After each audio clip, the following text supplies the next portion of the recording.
वालेकुम दोस्तों, मैं हूं सैयद फरहान और आप देख रहे हैं दिल की बात सलाम कानपुर के साथ में। दोस्तों, इस वक्त आज है संडे का दिन, यानी कि तारीख है 10 मार्च 2024। और मेरा एक मन्नत थी, जिसको लोग बेखूबी भी कह सकते हैं, जिसको लोग पागलपंती भी कह सकते हैं और जिसको लोग शिर्क भी कह सकते हैं। तो हम उन सबको कुछ नहीं कहना चाहते हैं, बस इतना कहना चाहते हैं कि एक मेरी मन्नत थी, वो मन्नत मेरी पूरी हुई है। और मन्नत ये थी कि जिन जिन दरगाहों पे मैं गया हूँ, यानी कि अपनी भारत यात्रा के दौरान में मैंने जिन जिन दरगाहों पे जाके ज़ियारत करी हुई है, तो वहाँ पर मैंने बोला था कि बाबा, मैं आपकी बारगाह पे ज़ियारत करने आया हूँ और नेक्स्ट टाइम जब भी आऊँगा, अगर ये मेरी मन्नत पूरी होती है तो हम अपनी माँ को लेके आपकी बारगाह में ज़ियारत करने आएंगे। लोगों को मैं बता दूं, जो अपने बहुत सी करीबी साथी हैं, जो लोग दरगाहों पर नहीं जाते हैं या कहते हैं कि दरगाहों पे जाके नहीं मांगना चाहिए, तो मैं आप उनको साफ स्पष्ट शब्दों में ये बताना चाहता हूँ कि मैं दरगाहों में ज़ियारत करने जाता हूँ, ना कि उनसे मांगने जाता हूँ।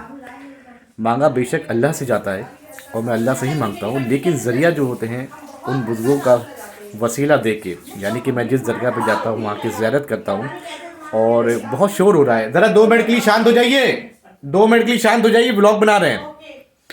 तो मैं जो दरगाहों पे जाता हूँ, वहाँ पर जिस भी दरगाह, जिस भी बाबा की, जिस भी बुज़ुर्ग की दरगाह जाते हैं, उन बुज़ुर्ग से ये कहता हूँ कि बाबा, आप अल्लाह ताला से दुआ करिएगा, बाबा आप अल्लाह ताला से दुआ करिएगा कि फ़ला दुआ मेरी कबूल फरमाए। और अल्लाह से दुआ करता हूँ कि अल्लाह ताला मेरी इन बुज़ुर्गों की सदक़े तुफ़ैल में, इनकी हाज़िरी देने के सदक़े तुफ़ैल में मेरी दुआ को कबूल फरमाए।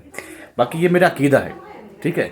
बहुत से ऐसे काम होते हैं जो गलत होते हैं, सारी चीज़ होती है, मुझे नहीं मालूम ये काम सही है गलत है, लेकिन जो मुझे काम सही लगता है, अच्छा लगता है, दिल को सुकून देता है, वो काम मैं करता हूँ। और दरगाहों पे जाना और ज़ियारत करना, ये वाकई में मेरे लिए बहुत ही सुकून की बात रहती है। और एक तरीके से हम कह सकते हैं कि इस भाग दौड़ भरी ज़िंदगी में इन दरगाहों पे जाने के बाद में जो मुझे सुकून मिलता है, वो कहीं नहीं मिलता है। हाँ, हालांकि नमाज में जो सुकून है, मैं नमाज कहीं नहीं छोड़ता हूँ। नमाज मेरी बेशक पहला, मेरी क्या, सबके लिए फ़र्ज़ है और सबसे पहला काम नमाज है। तो मैं किसी भी दरगाह जाता हूँ, सबसे पहले मैं उस वक्त की नमाज अदा करता हूँ और कोशिश रहती है कि मेरी नमाज़ें कज़ा ना हो किसी भी शहर पे जाने के बाद में। तो अब मैंने अपनी वो मन्नत पूरी कर ली है, मतलब मैं, मेरी वो मन्नत है, मेरी जो दुआ थी वो पूरी हो चुकी है, मन्नत मानी थी। तो अब उस मन्नत को मैं पूरी करने जा रहा हूँ, यानी कि अपनी माँ को लेके उन दरगाहों पे जा रहा हूँ। और वो कोई टाइमिंग नहीं है, वो 1 साल भी हो लग सकता है, सारी दरगाहों में जाने पे 6 महीने भी लग सकते हैं, 2 साल भी लग सकते हैं। मैंने ये कहा था कि मैं जब भी टाइम होगा, मैं अपनी माँ को लेके उन दरगाहों पे आऊँगा ज़रूर।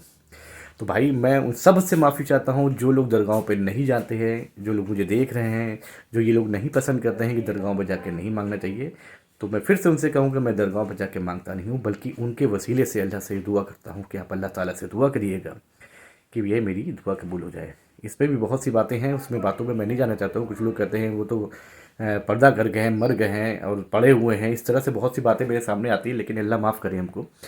ये सब नहीं बोलना चाहिए मुझको, क्योंकि वो बुज़ुर्ग हैं, अल्लाह वाले हैं, उन्होंने भी इबादत करी और इबादत का नतीजा है कि वो दिन रात इबादत करने के बाद में वो अल्लाह के करीब होती हैं। बाकी मैं आप लोगों से माफ़ी चाहता हूँ कि अगर जिसको भी इस तरह से बुरा लग रहा हो और जिसको ये लगता हो कि मैं शिर्क कर रहा हूँ, तो मैं उनसे माफ़ी चाहता हूँ। अल्लाह मुझे माफ़ करे अगर मैं कुछ गलत कर रहा हूँ, लेकिन मेरा नज़रिया और मेरी सोच ये नहीं है कि मैं शिर्क करूँ, अल्लाह को उसके साथ में किसी को खड़ा करूँ। ये मेरा बिल्कुल भी सोच नहीं है। बस मैं जानता हूँ वो बुज़ुर्ग है और हमसे लाख गुना बेहतर थे, बेहतर हैं और बेहतर रहेंगे। इस वजह मैं उनकी दरगाहों पे जाता हूँ और उनसे कहता हूँ, अल्लाह से आप दुआ करिएगा कि मेरी ये दुआ कबूल फरमाए। और अल्लाह ताला से ये दुआ करता हूँ कि अल्लाह ताला मेरी ये दुआ कबूल फरमाए। ये एक मेंटली चीज़ें होती हैं जिसको इंसान को समझना होता है, और वो मैं सुकून मिलता है इन सब चीज़ों को करने पे। तो अब वक्त हो गया है अपनी माँ को लेके अपनी कानपुर की जो भी दरगाहें बनी हुई हैं आसपास की, पहले मैं उनको कवर करूँगा, यानी कि उनकी दरगाह पे हाज़िरी जाके दूंगा, उनकी बारगाह पे हाज़िरी दूंगा। और इस काम में अगर मैं ज़रा भी गुनाह कर रहा हूँ तो अल्लाह मुझको माफ़ करे, और अल्लाह सब दिलों के हाल को जानने वाला है। और बाकी दुनिया क्या कहती है क्या नहीं, मुझे उससे कोई फ़र्क नहीं पड़ता है, लेकिन मेरा दिल कहता है कि मैं जो कर रहा हूँ सुकून के लिए कर रहा हूँ, अच्छे के लिए कर रहा हूँ, उसमें किसी भी तरह की कोई भी ऐसी बात नहीं है जिसमें अल्लाह की अल्लाह को शामिल करें, मतलब अल्लाह के साथ भी किसी को शामिल करें। तो चलते हैं और वहाँ जाके ब्लॉग नहीं बनाएंगे क्योंकि दरगाह में कहीं के ब्लॉग बनाना मना होता है। मैं कोशिश करूँगा कि वो ब्लॉग मैं ना बनाऊँ, केवल एक फ़ोटो अपनी माँ के साथ में जाके उस दरगाह पर डाल दूँ।